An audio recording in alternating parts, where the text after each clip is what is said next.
இந்த ரோடு பேத்து போட்டு 4-5 மாதம் ஆகுது. தீபாவளிக்கு முன்னாடி பேத்து போட்டது. இது வரையும் அந்த ரோடை பற்றி என்ன ஸ்டெப்பும் எடுக்கலைங்க. பேத்து போட்டு குண்டு குழிமா கிடக்கு.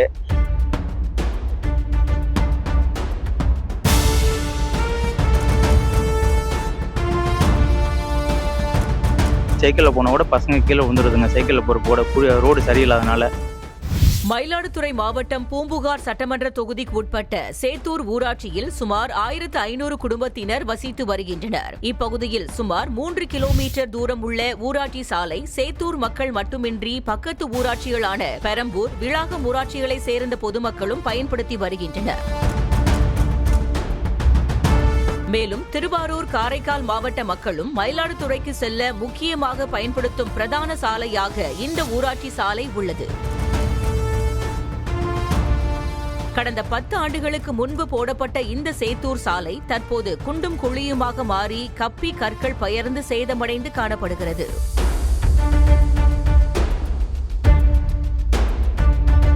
இதனைத் தொடர்ந்து புதிய சாலை அமைக்கும் பணி கடந்த அக்டோபர் மாதம் தொடங்கப்பட்டு JCB இயந்திரம் மூலம் பழைய சாலை அகற்றப்பட்டு சாலை கொத்தி போடப்பட்டது.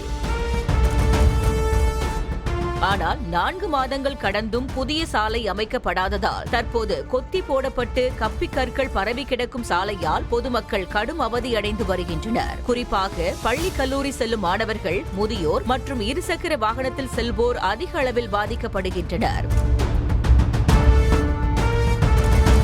சாலையில் தடுமாறி கீழே விழும் சம்பவங்கள் அதிகரித்துள்ளதாகவும் இதனால் விபத்துகளும் உயிரிழப்புகளும் ஏற்படுவதாகவும் அப்பகுதி மக்கள் வேதனை தெரிவித்து வருகின்றனர்.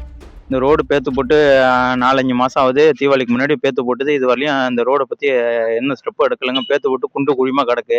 மாணவர்கள், பெரியவங்க, முதியவர்கள்லாம் போயிட்டு வந்தால் கூட வண்டி வாகனத்தில் போனால் கீழே விழுந்து அடிபட்டு தான் போகிறாங்க. அங்கேருந்து எங்களுக்கு எமர்ஜென்சி உடம்பு சரியாமல் போகணுன்னா கூட நாங்கள் காரைக்கால் போகணும், இல்லைனா திருவாரூர் போகணும், மயிலாடுதுறை போகணும். எமர்ஜென்சிக்கு 108 வரணுன்னா கூட ரோடு சரியான முறையில் இது வசதி கிடையாதுங்க. அவசரத்துக்கு போகிறதுக்கு கூட பஸ் வசதி கிடையாதுங்க எங்கள் ஊருக்கு. இப்போ ஸ்கூல் பசங்க போகிறது கூட ரொம்ப சிக்கலாக இருக்குங்க. ஒரு அடிபட்டுட்டா நாங்கள் பெரம்பூர் போகணுன்னா கூட தள்ளிட்டு தான் இங்கேருந்து நாங்கள் போக வேண்டியதாக இருக்குது.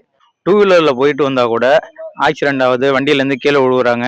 பசங்க கீழே விழுந்துடுதுங்க. சைக்கிளில் போகிற கூட ரோடு சரியில்லாதனால நாங்கள் அழைக்க போகிறவங்க சாயங்காலம் இருட்டு போயிடுதுங்க. அழைச்சிட்டு வரதுக்கு சரியான முறையில் எங்களுக்கு ரோடு வசதி ஒன்றும் சரியில்லைங்க. எங்கள் சேத்தூர் பஞ்சாயத்தில் ஒரு 1500 குடும்பம் போல் இருக்குங்க. ரோடு வசதியை பண்ணி கொடுத்தா எங்களுக்கு நல்லா இருக்கும். எங்களுக்கு பஸ் வசதி செஞ்சு கொடுத்தா கூட இன்னும் நல்லா இருக்குங்க. செய்திகளை உடனுக்குடனும் துல்லியமாகவும் தெரிந்து கொள்ள சப்ஸ்கிரைப் பண்ணுங்க.